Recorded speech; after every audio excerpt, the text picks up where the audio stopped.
Hello everyone and welcome to all of you. Last video में हम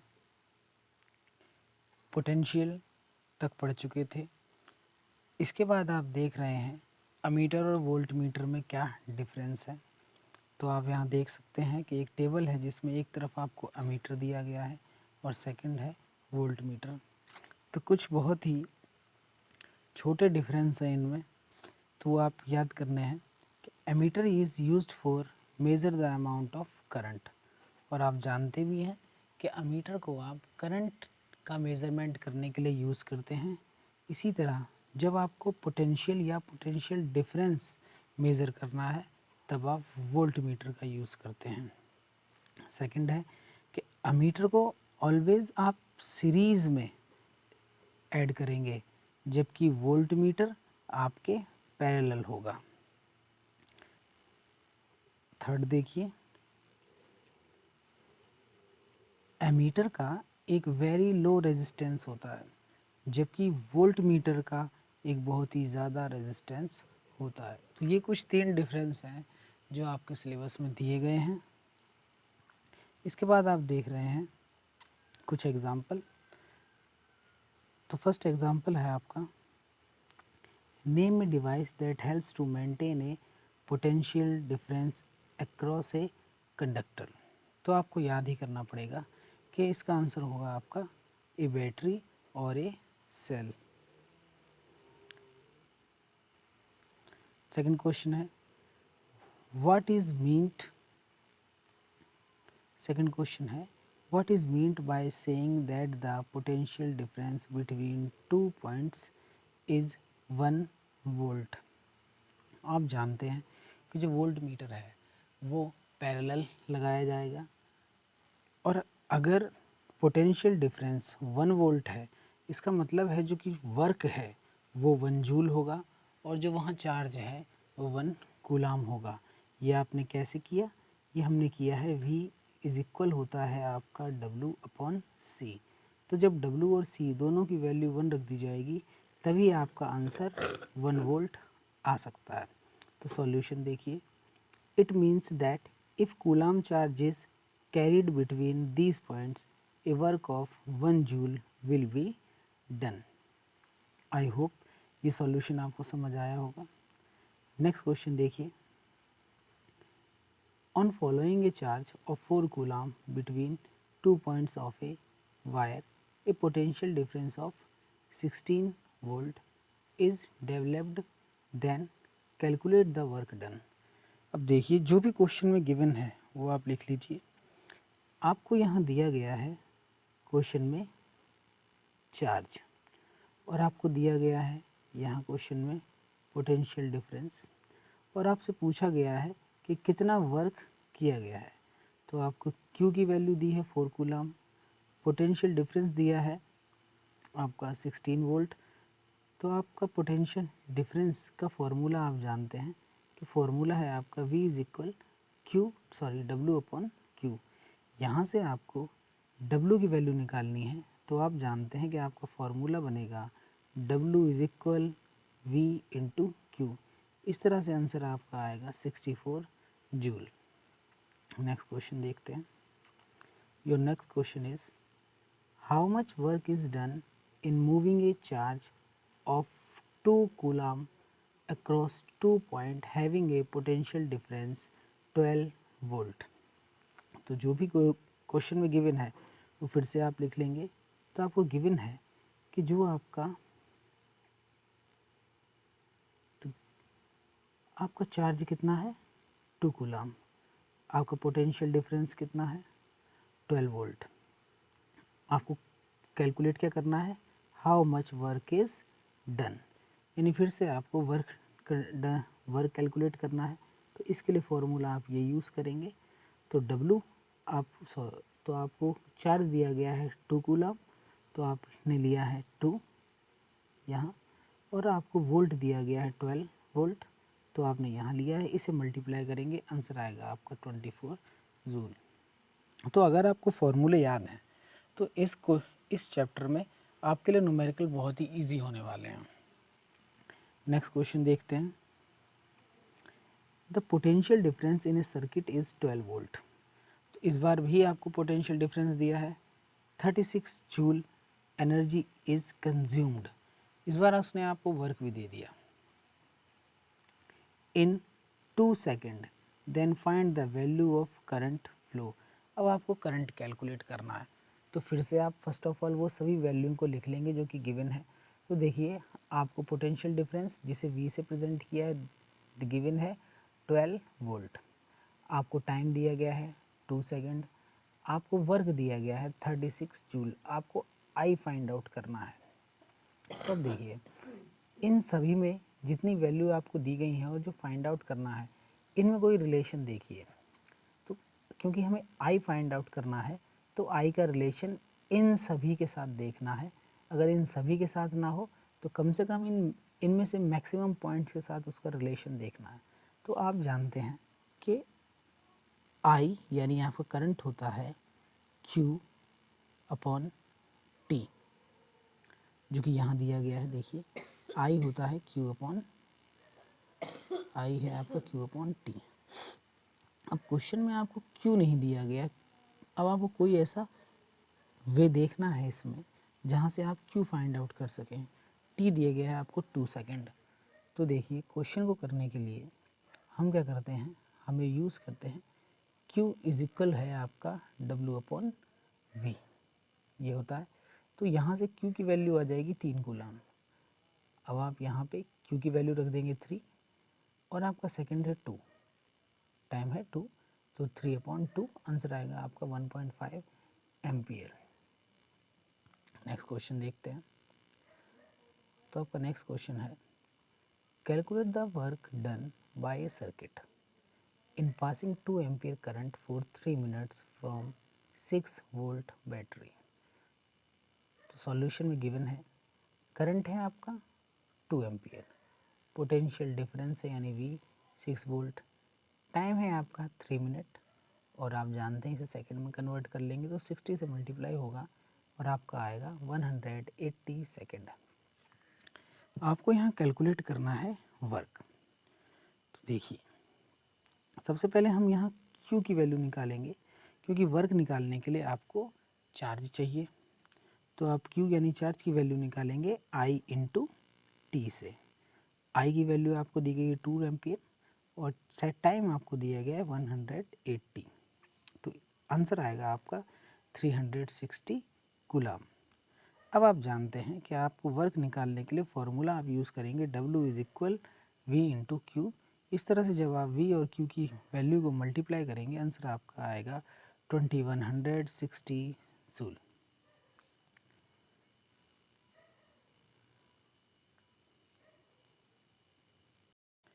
तो next question देख रहे हैं आप, आपको दिया गया है a circuit draws 2 into 10 to the power 20 electrons per minute, यानी एक सर्किट है जिसमें से per minute 2 into 10 to the power -20 electron पास हो रहे हैं। और यहाँ जो बैटरी यूज़ की गई है उसका वोल्ट दिया है आपको 5 वोल्ट। आपको वर्क कैलकुलेट करना है विद इन 2 मिनट। तो अब देखिए जो भी चीज़ गिवन है उसे लिख लेंगे। आपको दिया गया है जो पोटेंशियल डिफरेंस है वो 5 वोल्ट है, नंबर ऑफ़ इलेक्ट्रॉन पास्ड पर मिनट इतने हैं और आपको टाइम दिया गया कि 2 मिनट्स में मेज़र करना है। तो अगर 2 मिनट्स आप यहाँ लेंगे तो इलेक्ट्रॉन कितने होंगे, इस वैल्यू में 2 का मल्टीप्लाई हो जाएगा तो नंबर ऑफ़ इलेक्ट्रॉन यानी n इज इक्वल हो गया आपका 2 इंटू ये वैल्यू। तो जब आप इस वैल्यू में 2 का मल्टीप्लाई करेंगे आपका आएगा 4 into 10 to the power -20, sorry minus नहीं है, 4 इंटू 10 टू द पावर 20। अब देखिए first we have to calculate the total charge passed in 120 seconds through the circuit. अब यहाँ पे ये सेकंड क्यों लिया गया है, क्योंकि आपको 2 मिनट में कैलकुलेट करना है। तो आप मिनट को सेकंड में चेंज करेंगे, 60 से मल्टीप्लाई कर देंगे तो आपका यही आ जाएगा 120 सेकंड। तो आप जानते हैं कि आप जो चार्ज है वो होता है Q is equal N into e. तो जब आप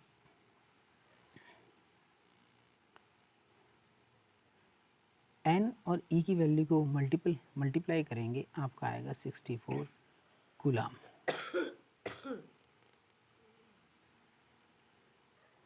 अब आप फॉर्मूला लगा देंगे W is equal V into Q. V की वैल्यू है आपकी 5, Q की वैल्यू आपने यहाँ ली है 64। इसे मल्टीप्लाई कर दे, इसे मल्टीप्लाई करेंगे आपका आएगा 320 जूल। तो इस तरह से कुछ सिंपल न्यूमेरिकल हैं जो आप इजीली थोड़ी ही प्रैक्टिस से कर सकते हैं। आप एक बार इन न्यूमेरिकल्स को देखिए, जब आपको लगे कि हाँ आप ये कर सकते हैं तो फिर बस आप क्वेश्चन नोट करिए और रफ में इन्हें सॉल्व करिए। उसके बाद यहाँ से मैच कर लीजिए कि आपका जो तरीका है उसमें कुछ गलती तो नहीं है। नेक्स्ट क्वेश्चन देखते हैं, how much work is done in a circuit, यानी फिर से आपसे पूछा है work with 5 ampere current connected to 20 volt battery in 1 minute. तो देखिए गिवन दैट करंट कितना है 5 एम्पियर, आपका पोटेंशियल डिफरेंस 20 वोल्ट और time duration 1 minute, it means 60 second. आपसे क्या पूछा है वर्क। तो आप जानते हैं वर्क के लिए आपका फॉर्मूला है W is equal V into Q. अब आपके पास देखिए V है, I है और T है, लेकिन Q नहीं है। तो Q को हम इस फॉर्मूले से कैलकुलेट कर लेंगे। Q इज इक्वल होता है IT। तो या तो आप इस Q की वैल्यू यहाँ फाइंड आउट करिए या फिर इस Q की जो वैल्यू IT है उसे यहाँ पुट कर देंगे। तो W इज इक्वल फॉर्मूला बनेगा VIT। इन तीनों की वैल्यू मल्टीप्लाई होगी, आपका आंसर आएगा 6000 जूल। अब आप मल्टीप्लाई कर लेना, आंसर आएगा आपका 6000 जूल। इसी तरह अब हम नेक्स्ट टॉपिक देखते हैं सर्किट डायग्राम्स, यानी जब आप सर्किट ड्रॉ करेंगे उसमें किस तरह के सिंबल्स या डायग्राम आप यूज़ करेंगे। तो ये थ्योरी है, आप इसे पढ़ सकते हैं। हम सीधा सर्किट देख रहे हैं। देखिए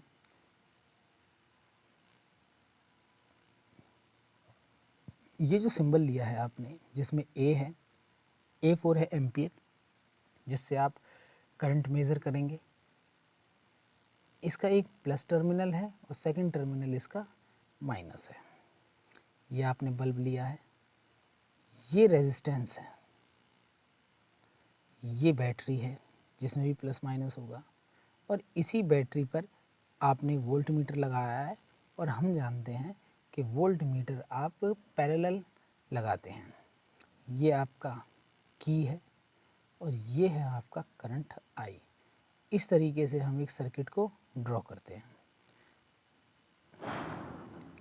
अब यहाँ पर कुछ ये सिंबल आपको याद करने हैं कि अगर आपने इस सिंबल का यूज़ किया है तो ये है आपका प्लग की और स्विच।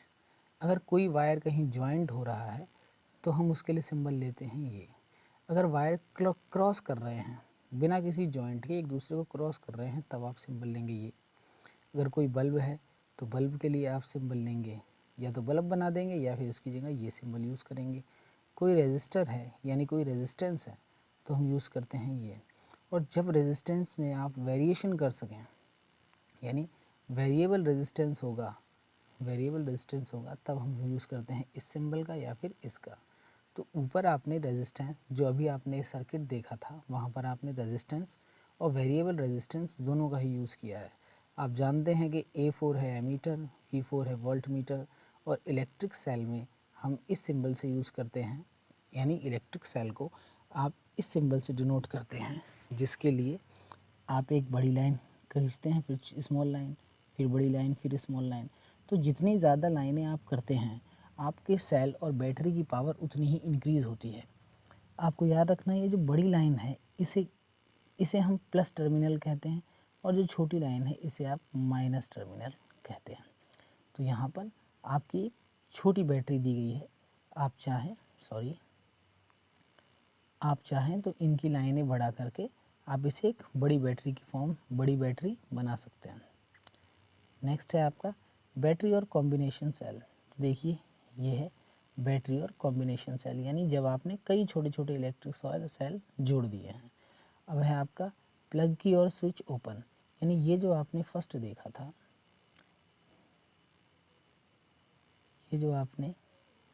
था, प्लग की इस तरह था, ये तब है जब आपने क्लोज लिया है।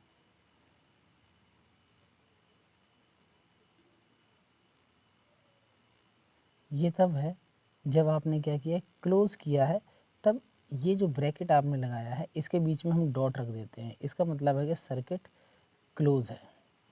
लेकिन जब आप सर्किट ओपन करते हैं तब इसके बीच में जो डॉट था उस डॉट को नहीं दिखाया जाता है, यानी तब आप सिंपल सा बनाएंगे इस तरह से और ऐसे लिख देंगे, इस वक्त इस टाइम सर्किट आपका ओपन है। नेक्स्ट हम देखते हैं ओम लॉ। तो आपके ओम एक साइंटिस्ट थे जिन्होंने एक रूल दिया था अपना, आप इसकी थ्योरी पढ़ सकते हैं, हम सिर्फ लॉ पे बात कर रहे हैं। According to Ohm, if physical state of a conductor like length, temperature and pressure etc. remain unchanged, यानी आप किसी कंडक्टर की जो फिजिकल प्रॉपर्टीज़ हैं उन्हें कांस्टेंट कर दें, then current I flowing in conductor is directly proportional to potential difference between its end। इसका सिंपल सा मतलब है कि अगर आप किसी कंडक्टर की जो फिज़िकल प्रॉपर्टीज़ हैं उन्हें कांस्टेंट कर दें या उन्हें अनचेंज्ड रखें, तो उस कंडक्टर में जो आई यानी करंट फ्लो कर रहा है वो उसी के पोटेंशियल डिफरेंस के डायरेक्टली प्रोपोर्शनल होगा। जिसे आप देख सकते हैं कि आपको दिया भी गया है कि आई यहाँ पर आई करंट है, ये वी के डायरेक्टली प्रोपोर्शनल है। तो आप ऐसे भी कह सकते हैं कि वी आई के डायरेक्टली प्रोपोर्शनल है। अब आप याद करिए कि जब भी कोई दो फिजिकल टर्म प्रोपोर्शनल होती हैं तो हम उन्हें इक्वल करने के लिए कांस्टेंट का यूज़ करते हैं जिसकी वैल्यू हमेशा फिक्स रहती है यानी अनचेंज रहेगी। तो यहाँ पर उस टर्म को आपने आर से प्रेजेंट किया है, तो आर आपका एक कांस्टेंट है जिसका यूज़ करने पर V is equal R I आपको मिला है। यहाँ से अगर आप आर की वैल्यू निकालते हैं तो आर की वैल्यू आपको मिलेगी वी अपॉन आई, और यहाँ दिया गया है कि आर क्या है, कांस्टेंट है। इट मीन्स अगर किसी फिक्स एलिमेंट या किसी एक ही एलिमेंट के लिए आप डिफरेंट पोटेंशियल डिफरेंस और डिफरेंट आई का जब रेशो निकालेंगे तो इनका जो रेशो आएगा वो आर यानी एक कांस्टेंट वैल्यू आएगी। अगर आपका मैटर एक ही है तो वो कांस्टेंट रहेगा, और अगर मैटर चेंज हो रहा है तो आर की वैल्यू बार बार आपकी चेंज होगी। अब ये जो आर है, इस आर को ही आप electrical resistance of the conductor या फिर सिंपल हम इसे रेजिस्टेंस कह देते हैं।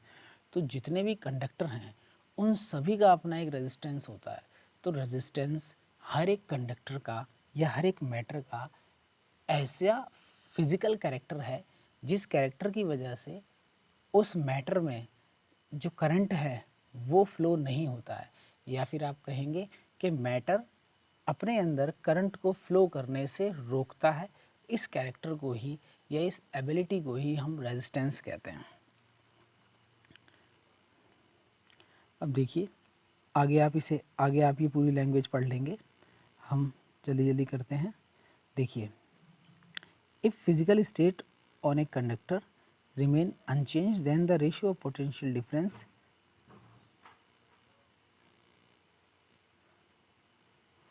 between its end and current flowing through it is constant। आप उसी फॉर्मूले को यानी जो आपने लिखा था v is equal R I से आप ये भी कर सकते हैं I is equal V upon are.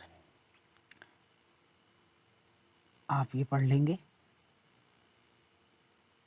हम आते हैं यहाँ पे, देखिए, the property of a conductor due to which it opposes the flow of current through it is called resistance of a conductor or electrical resistance। तो ये वही है जो हमने थोड़ी देर पहले बात की थी। आप चाहें इसे अपनी सिंपल लैंग्वेज में लिख सकते हैं या इस तरह से बुक की लैंग्वेज लर्न कर लीजिए। अब आप जानते हैं कि R इज इक्वल आपका फॉर्मूला है R is equal V upon I, यानी रेजिस्टेंस इक्वल होगा पोटेंशियल डिफरेंस अपॉन करंट के। तो हम जानते हैं कि पोटेंशियल डिफरेंस की जो यूनिट है वो वोल्ट है, और जो करंट की यूनिट है वो एम्पियर है। तो जब आप रेजिस्टेंस की यूनिट लिखते हैं तो आप वोल्ट अपॉन एम्पियर लिखते हैं, और इसी को एक साथ हमने नाम दे दिया है, मतलब साइंटिस्ट ने जिसने रिसर्च की थी, जिसने रूल दिया था, उसका नाम ओम था, तो उसने वोल्ट अपॉन एम्पियर को नाम दे दिया है ओम। तो आगे देखिए कि ओम इज, ये रहा, ohm is also represented by Greek alphabet, यानी ओम को आप इस तरह प्रेजेंट करते हैं। दोबारा देखिए, ओम को आप इस तरह से बनाते हैं, या तो आप लिखें ओम या फिर आप ये सिंबल बना दें ओम लिखने की जगह पर। देखिए आगे,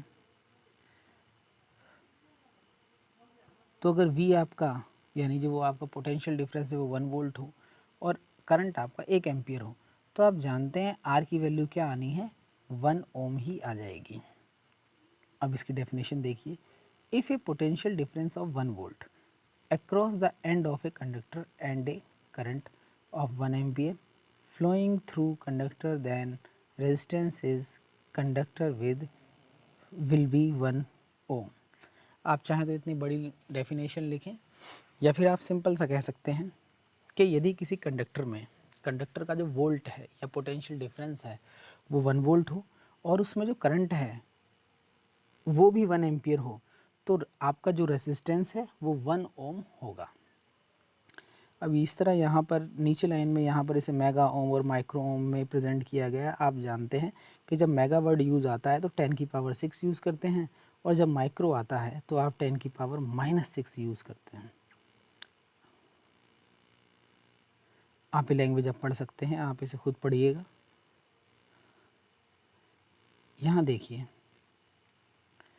सच materials are called super conductors, यानी कुछ ऐसे होते हैं जिनमें जो करंट फ्लो है बहुत ज़्यादा अच्छी तरह से होता है, यानी उनका जो रेजिस्टेंस है वो कम होगा। In some other materials electrons are not allowed to at all. Such materials are called bad conductors of electricity, that is they have very high resistance। अब इसके बेस पे हम कुछ एग्जांपल देख रहे हैं। तो देखिए, क्वेश्चन है, internal resistance of a cell 1.5 volt is 0.5 ohm. What is the maximum current then can be obtained by the cell। यानी आपको फाइंड आउट क्या करना है, करंट। तो जो भी गिवन है उसे हम पहले लिख लेते हैं। तो गिवन है आपका वोल्ट कितना है, 1.5 वोल्ट, रेजिस्टेंस दिया है 0.5 एम्पियर। आपको कैलकुलेट क्या करना है, मैक्सिमम करंट, करंट यानी आई। तो आप जानते हैं कि आपका फॉर्मूला था V इज़ इक्वल आर आई। तो जब I की वैल्यू निकालनी है तो आप कर लेंगे V अपॉन आर, और आप देख भी सकते हैं कि यहाँ आपको दिया गया है I is equal V upon are.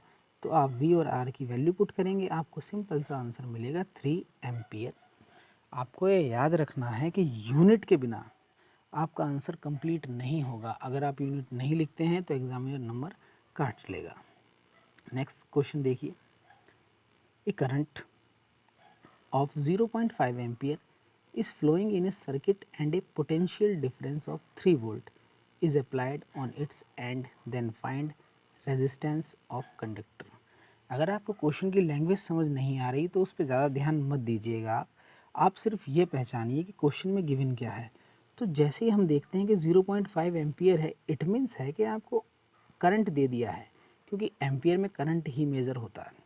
उसके बाद देखिए, आपको दिया है 3 वोल्ट, 3 वोल्ट का मतलब है पोटेंशियल डिफरेंस दे दिया है। अब आप ये देख लीजिए कि कैलकुलेट क्या करना है। तो लिखा है फाइंड रेजिस्टेंस ऑफ कंडक्टर, यानी आपको आर की वैल्यू कंडक्ट करनी है। तो आप फिर से जानते हैं कि V इज इक्वल था आपका आर आई। तो आर की वैल्यू क्या आएगी आपकी, V अपॉन आई। तो आपने वही वैल्यू पुट की है, आंसर आया है आपका 6 ओम। नेक्स्ट क्वेश्चन देखिए,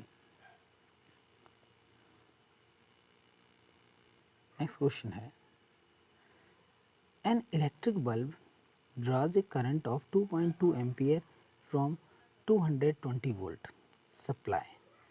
What current will this electric bulb draw when connected to 110 volt supply. यानी यहाँ आपको 2 बार काम करना है। तो क्वेश्चन में क्या क्या है पहले वो देखिए। गिवन आई यानी आपको करंट कितना दिया है उसने 2.2 एम्पियर, तो आपने ये ले लिया। और उसने आपको वोल्ट दिया है 220 वोल्ट, ये ले लिया। और इलेक्ट्रिक बल्ब के बारे में बात कर रहा है, तो अगर कोई कंडक्टर है उसमें रेजिस्टेंस होगा, इसलिए हमने यहाँ आर लिया है। तो उसका रेजिस्टेंस हमने मान लिया है आर। तो first we calculate the resistance of bulb. तो आप जानते हैं उसके लिए फॉर्मूला ये यूज़ होगा, आप वी अपॉन आई करेंगे, आंसर आ जाएगा आपका ये। तो व्हाट, क्वेश्चन दोबारा देखिए, what will this electric bulb draw when connected to 110 volt supply. ना आंसर देखिए, now this resistance we use to find the current draw when the bulb is connected इतने वोल्ट। तो अब आप आई कैलकुलेट कर लेंगे। तो आई के लिए आपने वी कितना निकाला, वी का आपको दिया है 110 वोल्ट, तो वो आपने यहाँ लिया। और रेजिस्टेंस, क्योंकि एक ही मैटर है, उसी बल्ब के लिए बात हो रही है, तो रेजिस्टेंस कांस्टेंट वैल्यू है, वो फिक्स रहेगी। तो इसीलिए पहले आपने रेजिस्टेंस निकाला था और उसके बाद आपने इसी रेजिस्टेंस को फिर से अप्लाई किया है। आपका आंसर आया 1.1 एम्पियर। आपका, हाँ, आपका करंट है 1.1 एम्पियर।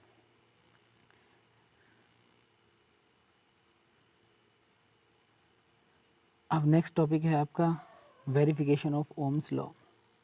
इसे आप पढ़ लीजिएगा, इसमें समझाने के लिए ज़्यादा कोई चीज़ें नहीं है।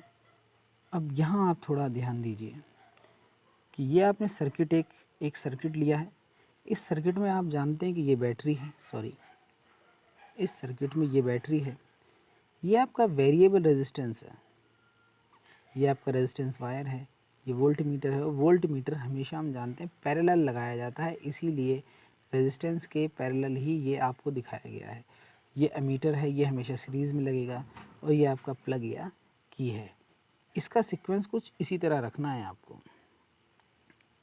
तो आप इसे देख सकते हैं। यहाँ पर आप ये देख रहे हैं कि जब आपने V यानी पोटेंशियल डिफरेंस और करंट I के बीच ग्राफ लिया है, तो आपको एक सीधी लाइन मिली है। ये क्या है, ये आपके R को डिनोट कर रही है कि R इज इक्वल होता है V अपॉन I। तो अगर ऐसा है, अगर ये रूल फॉलो हो रहा है, तो आपको यहाँ स्ट्रेट लाइन ही मिलेगी। आप इसे पढ़ लीजिएगा।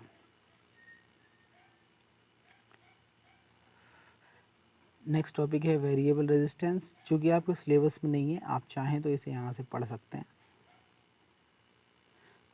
यहाँ से आपको ध्यान देना है कि factors affecting resistance of a conductor. तो याद कर लीजिए कि कौन कौन से फैक्टर किसी रेजिस्टेंस को इफ़ेक्ट कर सकते हैं। तो देखिए, फर्स्ट है आपका लेंथ, यानी जो वायर आपने लिया है, यानी जो कंडक्टर लिया है, उसकी लेंथ क्या है। तो ऑलवेज रेजिस्टेंस लेंथ के डायरेक्टली प्रोपोर्शनल होगा, याद कर लीजिए ये बात। सेकंड देखिए, सेकंड है एरिया ऑफ क्रॉस सेक्शन,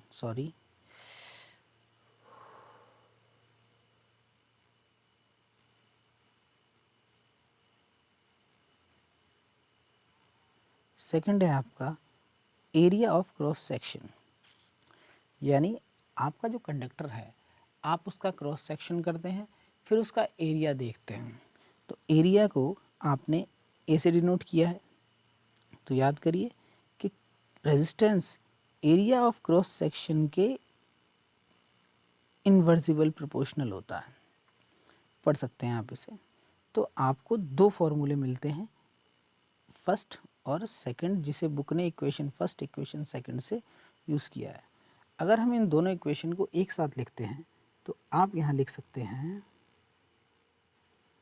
अगर हम इन दोनों को एक साथ लिखें तो हम यहाँ लिख सकते हैं आर डायरेक्टली प्रोपोर्शनल है एल के और इन्वर्सिबली प्रोपोर्शनल है ए के। तो इस तरह हम ये फॉर्मूला बना सकते हैं, जो कि आगे आपको मिलेगा। अभी देखिए आगे,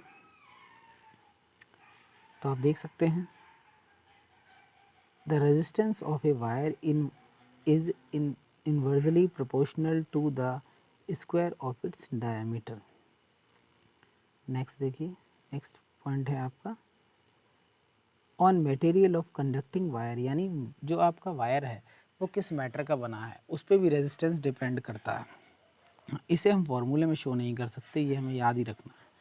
अब देखिए, अगर आप इक्वेशन ए और इक्वेशन बी को ऐड कर दें तो आपको इक्वेशन मिलेगी ये। अब याद करिए कि अगर प्रोपोर्शनल का साइन है तो इसे इक्वल करने के लिए हम एक कांस्टेंट का यूज़ करते हैं, और यहाँ पर ये जो कांस्टेंट यूज़ किया गया है इसे आप इस तरह बनाएंगे और इसका नाम है रो, RHO, इसे हम कहते हैं रो। तो आपका फॉर्मूला बनता है R is equal rho L upon A. यहाँ से अगर हम रो की वैल्यू निकालते हैं तो आपका फॉर्मूला बनता है rho is equal RA upon L। आप आगे देख सकते हैं, when rho is a constant, its value depends only on the material of conducting wire। यानी जो रो की वैल्यू है केवल मैटर पर डिपेंड करती है, वो कंडक्टर वायर किस मैटर का बना है। It is called specific resistance और स्पेसिफिक रेजिस्टिविटी। तो रो का नाम ये है, स्पेसिफिक रेजिस्टेंस और specific resistivity of the material. अगर हम यहाँ पे क्रॉस सेक्शन का एरिया को 1 मीटर स्क्वायर और लेंथ है इसे भी 1 मीटर ले लें तो आप जानते हैं जब ए और एल की वैल्यू 1 हो जाएगी तो रो इज इक्वल आर आ जाएगा, यानी उस कंडीशन में रो और रेजिस्टेंस एक दूसरे के इक्वल होंगे। तो यहाँ से आपको एक नई डेफिनेशन मिल सकती है, specific resistance of a substance is equal to resistance of a same material wire of unit length and unit cross section area. तो यहाँ पर हमने 2 बार यूनिट वर्ड यूज़ किया है, यूनिट का मतलब है 1। अब देखिए, जब आप रो की यूनिट निकालेंगे तो आपकी आएगी ओम मीटर, जिसे आप इस तरह भी लिख सकते हैं, और अगर मीटर की जगह हमें सेंटीमीटर यूज़ करना है तो हम लिख देंगे ओम सेंटीमीटर। आगे देखिए, the resistivity of a substance does not depend on its length और thickness, it depends on the nature of a substance and temperature. यानी उसके नेचर के उस जो सब्सटेंस है उसके नेचर पर और उसके टेम्परेचर पर डिपेंड करता है। आगे देखिए, अब यहाँ आपको कुछ मैटर हैं जिनकी रेजिस्टिविटी दी गई है, तो आप चाहें तो याद कर सकते हैं, शायद MCQ में किसी ऑप्शन में आपकी यही क्वेश्चन आ जाए। ये सब आप खुद याद करेंगे।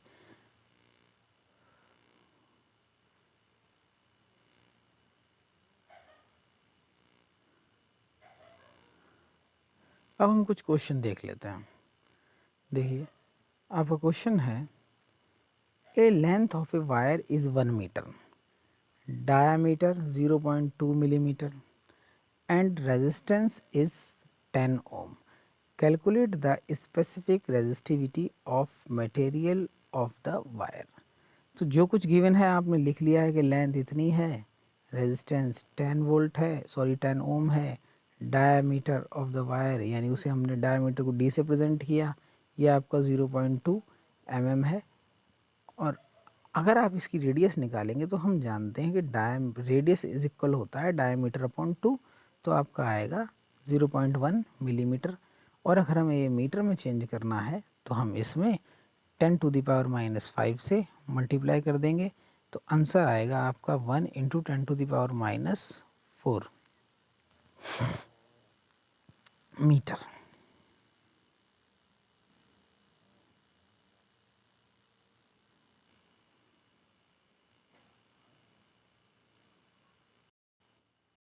सॉरी, ये गलती हो गई, यहाँ पर आपने इसमें मल्टीप्लाई किया है। एक मिनट, आपने ये जो मिलीमीटर में वैल्यू निकाली है इसको मीटर में चेंज करने के लिए 10⁻³ से मल्टीप्लाई किया है, तब जाके आपकी वैल्यू आई है। अब आप जानते हैं कि आपका फॉर्मूला है rho is equal RA upon L। तो R तो आपका रेजिस्टेंस है, रेजिस्टेंस आपको दिया है 10, तो R की जगह पे R रखा हुआ है। और आप जानते हैं जो A है, A मतलब एरिया। तो जब आपने किसी वायर को थोड़ा सा लार्ज करके देखते हैं, मान लेते हैं कि ये आपका एक वायर है। आप जब इसके क्रॉस सेक्शन का एरिया लेंगे तो इसे कट करेंगे और फिर जब इसे आप देखेंगे तो ये कुछ आपको इस तरह सर्कल जैसा सीम होगा। तो अब आप जानते हैं कि इसका जो एरिया है वो क्या होगा, पाई आर स्क्वायर। तो आपने यही वैल्यू एक ही जगह पे पुट कर दी है, तो इसलिए हमें एक ही जगह पर दिख रहा है पाई आर स्क्वायर। तो ये ए था, इसकी जगह पे आपने क्या रख दिया है, पाई आर स्क्वायर, एल की जगह पर एल है। अब आपके पास सारी वैल्यू हैं। देखिए आर की वैल्यू 10 ओम, पाई की वैल्यू होती है 22/7 जो ये रखी हुई है, और जो आपका आर है, आर क्या है 1.0 इंटू 10⁻⁻4 ये रखा हुआ है। आपको इसका स्क्वायर करना है, इसलिए आपने ब्रैकेट में लेके इस पर स्क्वायर चढ़ा दिया है, और इनटू में 1 है, उसे लिखने का कोई मतलब नहीं है क्योंकि एल की वैल्यू 1 थी तो यहाँ 1 लिख दिया है। आप इसे सॉल्व करेंगे, आपका आएगा रो इज इक्वल 3.14 10⁻⁷ ओम मीटर। तो इस तरह से क्वेश्चन ईजी था, बस हमें पता चलना चाहिए कि कौन सी वैल्यू क्या है और फॉर्मूले हमें लर्न होने चाहिए। नेक्स्ट क्वेश्चन देखते हैं। Your next question is the length of wire is 1 metre. फिर से जो लेंथ है 1 मीटर है, resistance is 23 ohm and specific resistance of material of the wire is 1.84 into 10⁻⁻6 ohm metre. Then find out the area of cross section of wire. इस बार आपको area calculate करना है। तो आप जानते हैं, देखिए गिवन जो भी टर्म्स गिवन है वो आप इस तरह लिख सकते हैं, ठीक। अब आप इतना खुद करिए कि इतना खुद लिख लीजिए, आप फॉर्मूला आ जाइए सीधा फॉर्मूले पे। आप जानते हैं कि फॉर्मूला है आपका ये, और आपको एरिया कैलकुलेट करना है, तो आप यहाँ से लिख लेंगे A is equal rho L upon A, जो कि फॉर्मूला दिया है आपका, सॉरी ये ए नहीं, यहाँ पे क्या आएगा एल अपॉन आर, जो कि फॉर्मूला दिया है आपको यहाँ पे। इसमें ये वैल्यू जो दी गई हैं उन्हें आप पुट करेंगे, सीधा सा आंसर आपको मिल जाएगा ये, क्योंकि सारी वैल्यू आपको दी गई हैं। नेक्स्ट क्वेश्चन देखते हैं।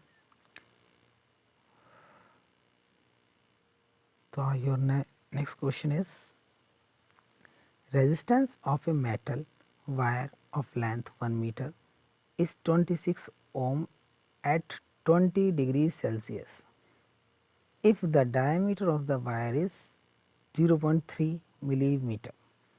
What will be the resistivity of the metal at that temperature? यानी इस टेम्परेचर पर रेजिस्टिविटी क्या है, रो कैलकुलेट करना है। Using table 12.2 predict the material of the wire. यानी इसके बाद आपको टेबल, आप यहाँ पर जो आपको 12.2 टेबल दी गई थी उसका यूज़ करके बताना है कि उसका जो वायर है उसका मटेरियल क्या था। पहले हम सॉल्व कर लेते हैं। तो देखिए जो कुछ चीज़ आपको क्वेश्चन में दी गई है आप पहले उसे लिख लेते हैं। तो देखिए क्वेश्चन में आपको दिया गया है कि आर कितना है 26 ओम, देख सकते हैं आर। इसके बाद लेंथ है 1 मीटर, लेंथ देखिए 1 मीटर है। इसके बाद डायामीटर डी कितना है 0.3 मिलीमीटर आपको ये दिया है। यहाँ से आप इसे मीटर में चेंज करेंगे, तो मीटर में चेंज करने के लिए 10⁻³ से मल्टीप्लाई होगा, और क्योंकि यहाँ एक ज़ीरो पहले से है इसलिए 10⁻⁻4 मीटर हो जाएगा। अब आप रेडियस कैलकुलेट करेंगे तो जो डायमीटर है इसमें 2 से डिवाइड कर देंगे, आंसर आपका आएगा 1.5 इंटू 10⁻⁻4 मीटर। आगे करते हैं। आगे देखिए आपको रो कैलकुलेट करना है, तो आपने फार्मूला अप्लाई कर दिया है, सॉरी क्योंकि आपको रो कैलकुलेट करना है तो आपने ये फार्मूला अप्लाई किया। और यहाँ पर जो ए है आप जानते हैं पाई आर स्क्वायर है, फिर से वही वैल्यू है। देखिए फर्स्ट ऑफ ऑल आपने लिखी आर यानी रेजिस्टेंस की वैल्यू, और आपको ऊपर दी गई थी रेजिस्टेंस की वैल्यू कितनी है 26 है। रेजिस्टेंस की वैल्यू, चलिए इसे छोटा करके देख लेते हैं। रेजिस्टेंस की वैल्यू कितनी है देख सकते हैं आप 26 है, यहाँ पे दिया है 26, तो आपने यहाँ पुट की। इसके बाद जो पाई है आप जानते हैं पाई की वैल्यू 22/7 है, वो पुट है यहाँ पे। इसके बाद आर स्क्वायर, देखिए आर स्क्वायर ये है, तो आपने आर की वैल्यू लिख के इस पर स्क्वायर लगा दिया है। लेंथ 1 मीटर है तो अपॉन में 1 लिखा हुआ है। सॉल्व करेंगे आंसर आएगा आपका ये। देखिए at 20 degree Celsius the resistivity of the material is this ohm meter. By using table 12.2 we can see that this is the resistivity of manganese. तो बुक में जो टेबल है उसके अकॉर्डिंग ये रेजिस्टिविटी किसकी है, मैग्नीज की है। नेक्स्ट क्वेश्चन देखिए। अब इसमें कुछ लेंथी क्वेश्चन है तो थोड़ा ध्यान से देखिएगा आप इन्हें।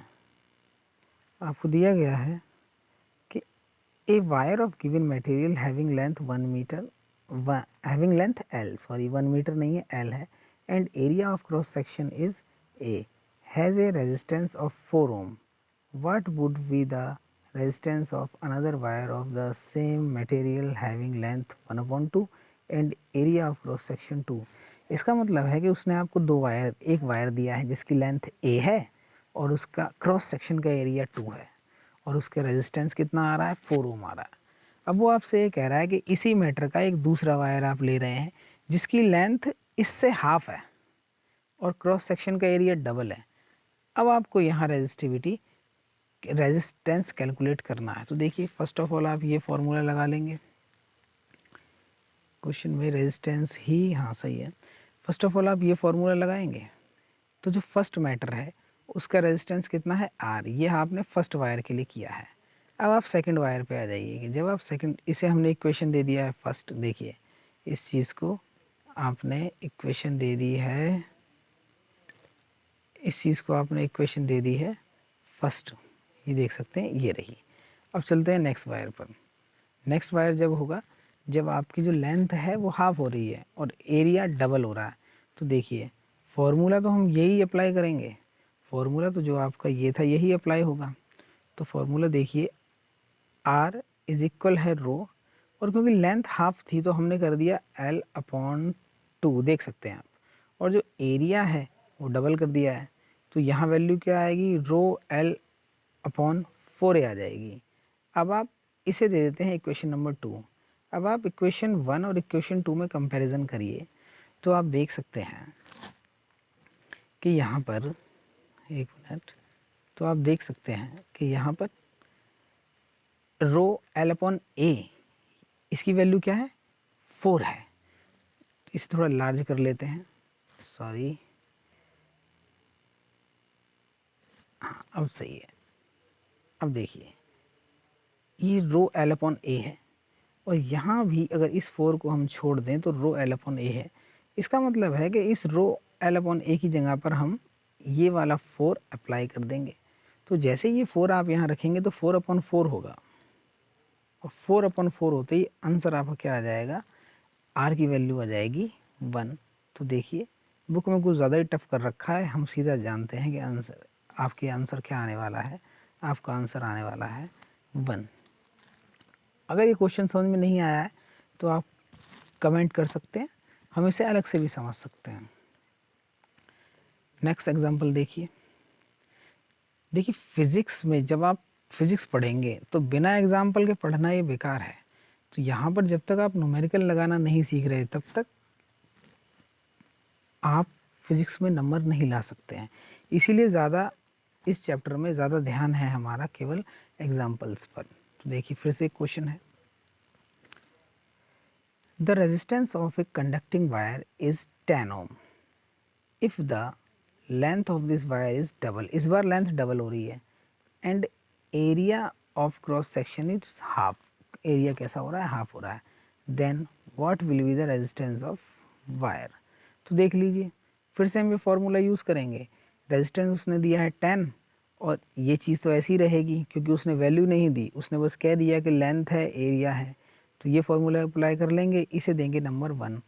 अब देखिए जब आप सेकंड वायर पे आएंगे, इसे थोड़ा स्मॉल कर लेते हैं, जब आप सेकंड वायर पे आएंगे तो सेकंड वायर में आपको लेंथ देखिए डबल दिख रही है, तो और लार्ज कर लेते हैं। आप ये वैल्यू याद रखना कि यहाँ पर है 10, देखिए ये वैल्यू आपको याद रखनी है, सॉरी, ये वैल्यू आप याद रखना कि जो फर्स्ट इक्वेशन थी वहाँ पे वैल्यू थी आपकी 10 इज इक्वल रो L/A, इसे फर्स्ट इक्वेशन दिया था आपने।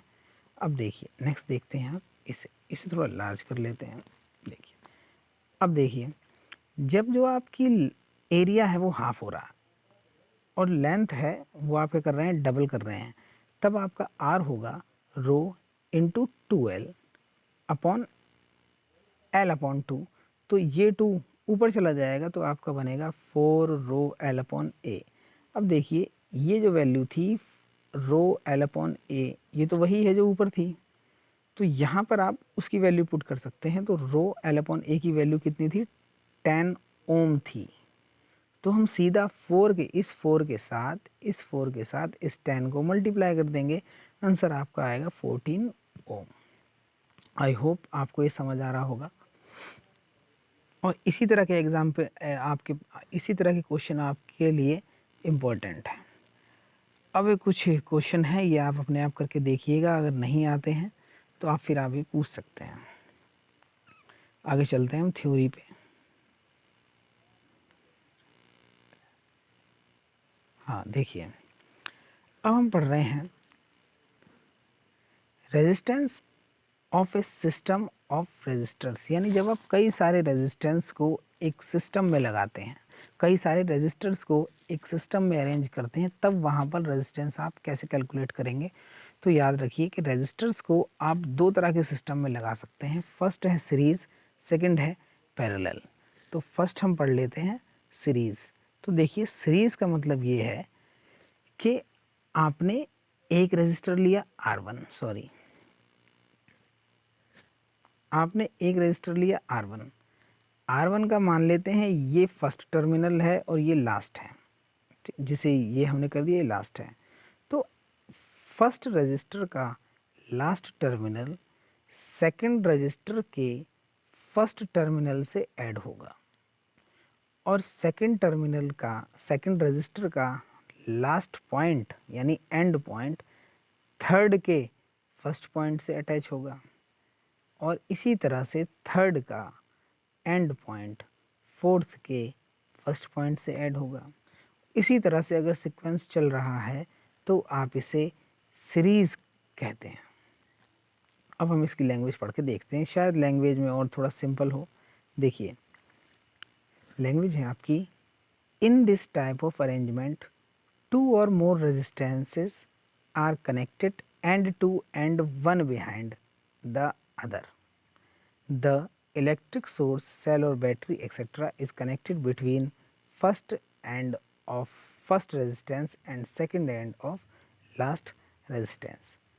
तो फर्स्ट जो आपका रजिस्टर था, फर्स्ट रजिस्टर जो था उसके साथ, और जो लास्ट था उसके साथ बैटरी अटैच कर दी जाती है। और आप जानते हैं बड़ी लाइन है तो ये प्लस टर्मिनल है, स्मॉल है, और ये स्मॉल है तो ये माइनस टर्मिनल है। अब देखिए एग्जाम्पल के लिए आप इसे ऐसे समझ सकते हैं कि रजिस्टर क्या है, जिसमें करंट फ्लो कर रहा है, तो इसकी जगह पर अगर आप बल्ब आप इस तरह से यूज़ करते हैं, कहीं पर भी आप बल्ब इस सीक्वेंस में यूज़ करते हैं तो ये आपका सीरीज़ बनता है, रजिस्टर्स इन सीरीज़ सीक्वेंस बनता है। इस तरह के सीक्वेंस हम दिवाली वगैरह में काफ़ी यूज़ करते हैं। तो देखिए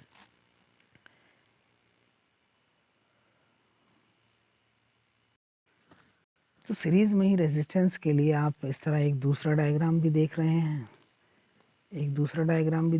ये। अब देखिए आप, जो आपका पोटेंशियल डिफरेंस है वो रेजिस्टर्स के इनिशियल पॉइंट और एंड पॉइंट पर आप मेज़र करते हैं। तो जब आपने फर्स्ट रेजिस्टेंस लिया है तो इसका जो भी पोटेंशियल डिफरेंस होगा तो इसके फर्स्ट पॉइंट और एंड पॉइंट पर किया जाएगा। ऐसे ही सेकंड रजिस्टर का जो पोटेंशियल डिफरेंस होगा वो इसके फर्स्ट पॉइंट यानी पॉइंट सी और डी के बीच में होगा, और इसी तरह थर्ड के लिए डी और बी के बीच में होगा। अब आप ये जो नाम ए बी सी डी दिए गए हैं अपने हिसाब से आप कुछ भी दे सकते हैं। तो अब देखिए, तो यहाँ पर ये जो वी की वैल्यू है ये चेंज हो सकती है, क्योंकि ये वायर जो हैं जो आपने R1 R2 R3 लिए हैं ये डिफरेंट मैटर के हो सकते हैं, लेकिन ये जो बैटरी है ये तो कंटिन्यूस एक ही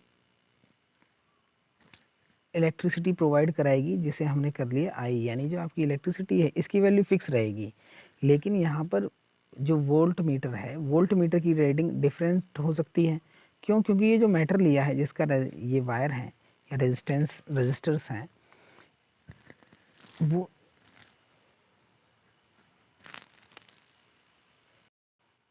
उनका रेजिस्टेंस इन वायर के मैटर पे डिपेंड करता है, इसलिए तो आई तो यहाँ कांस्टेंट रहने वाला है, वी यहाँ चेंज होगा। तो हम सीधा कर सकते हैं कि जो आपका देखिए, जो आपके लिए वैल्यू है,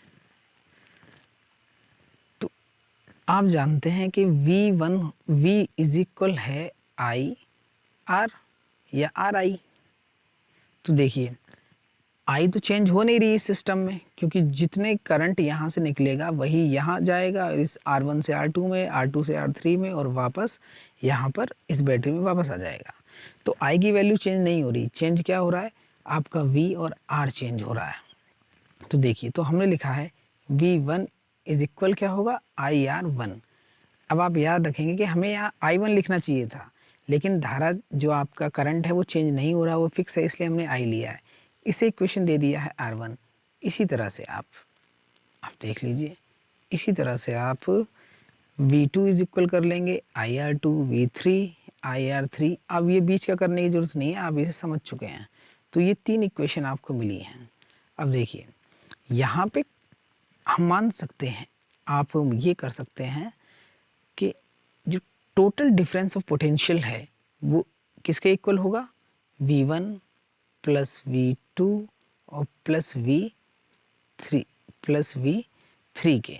तब आप क्या करेंगे कि total difference of potential measure करने के लिए इन सभी की वैल्यू को ऐड कर देंगे, और ये इन सभी की वैल्यू आपको यहाँ से मिल ही चुकी हैं, आपको यहाँ से मिल ही चुकी हैं। तो हम अगर आप ये करेंगे तो देखिए यहाँ इस बुक में ये जो है आपने लिखा है V1 plus V2 plus V3। अब ये थोड़ा कंफ्यूजिंग है, इसे मत देखिए, आप सीधा वैल्यू पुट कर दीजिए। तो V1 की वैल्यू IR1 है, V2 की IR2, V3 की IR3। तो बुक ने सारी वैल्यू ना रख के सीधा कर लिया है कि इन सभी में देखिए I कॉमन आ जाएगा, तो I उसने कॉमन ले लिया है। अब जो वैल्यू चेंज हो रही है वो है R1 plus R2 plus R3, तो इसे उसने ब्रैकेट में कर दिया है, ब्रैकेट में कर दिया है। और अब आप जानते हैं कि ये सब किसके इक्वल होगा, ये सब इक्वल होगा आपके आई आर के। तो यहाँ पर V की जगह पर हम क्या लिख सकते हैं, आई आर।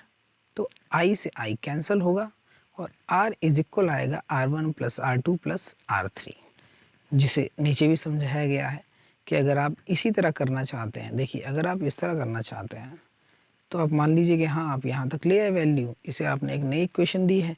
इसके बाद देखिए, इसके बाद आप जानते हैं कि V is equal I R है, तो इस V की जगह पे, इस V की जगह पर हम आई आर पुट कर लेंगे और I से I कैंसिल होगा, आपका बचेगा R is equal R1 plus R2 plus R3, जो कि नीचे आपको दिया गया है, ये रहा।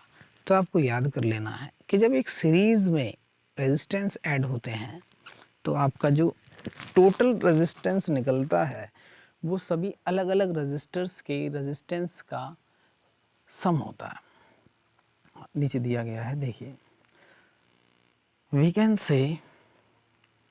can say that when several resistors are joined in series, the resistance of the combination RS, यानी जितने भी हैं सभी की वैल्यू कर RS इक्वल्स, यानी सीरीज में equal the sum of their individual resistance R1 R2 R3 and is thus greater than any individual resistance. यानी यहाँ पर जो टोटल रेजिस्टेंस मिलता है वो इंडिविजुअल रेजिस्टेंस के ग्रेटर देन होता है। आगे देखते हैं आप कि रेजिस्टर्स इन पैरेलल, तो ये भी बिल्कुल उसी की तरह इजी है। तो देखिए जब पैरेलल आप कॉम्बिनेशन लेंगे तो आप क्या करेंगे, सभी रेजिस्टर्स के जो इनिशियल पॉइंट हैं इनको एक ही पॉइंट पे ऐड कर देंगे, इनको एक ही पॉइंट पे ऐड कर देंगे, और जो इनके एंड पॉइंट हैं यानी फर्स्ट पॉइंट एक साथ और लास्ट पॉइंट एक साथ।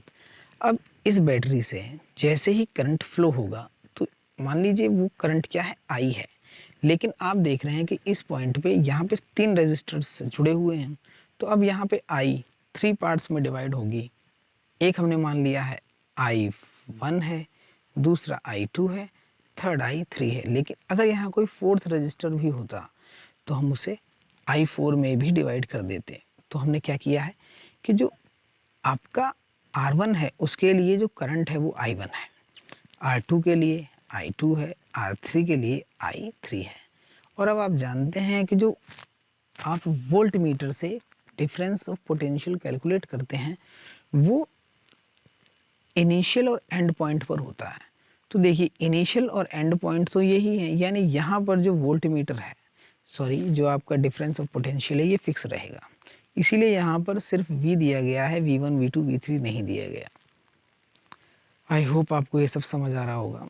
तो देखिए यहाँ पर हमने क्या किया है, यहाँ पर आप क्योंकि I 3 पार्ट्स में डिवाइड हो रही है तो हमने यहाँ मान लिया है I1 plus I2 plus I3 is equal I। अब आप जानते हैं कि V इज इक्वल था I R। तो I की वैल्यू अगर आप निकालेंगे तो I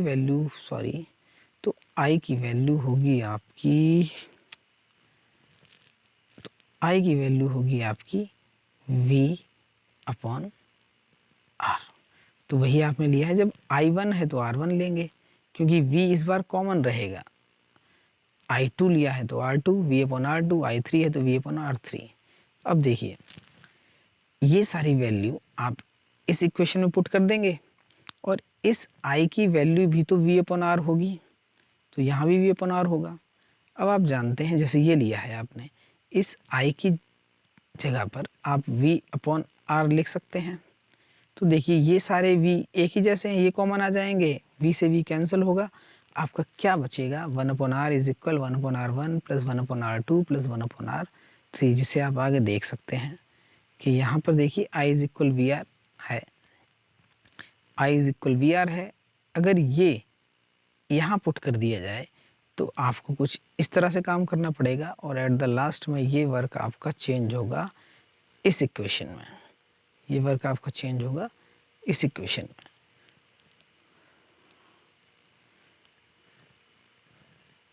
So we can say that reciprocal of the equivalent resistance of a group of resistances joined in parallel is equal to the sum of the reciprocals of the individual resistance।